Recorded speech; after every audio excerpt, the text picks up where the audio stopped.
బండాపు ఎందుకు నా బండి ఆపారు? ఎక్కడికి పోతున్నావు? ఆకలిగా ఉంది, ఏమని తిందామని. నువ్వు ఇక్కడ తింటావా? నీ వాళ్ళకం చూసుకున్నావా? నీకు ఇక్కడ సెట్ కాదులే, పోయి చిన్న హోటల్ చూసుకోపో. బాగా ఆకలిగా ఉంది, ఈ చుట్టుపక్కల ఏ హోటల్ లేవు. అయితే పోయి ఇంకో హోటల్ చూసుకోపో.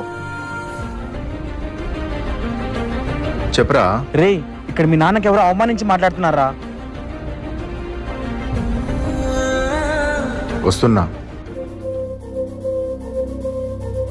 నాన్నా వచ్చి కారెక్కు.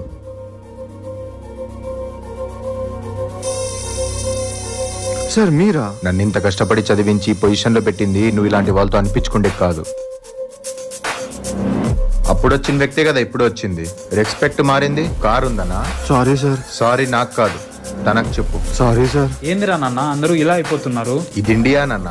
వస్తువు కావాలంటే డబ్బుతో కొనాలి, అదే రెస్పెక్ట్ కావాలంటే ఆ డబ్బు మన ఒంటి మీద కనపడాలి.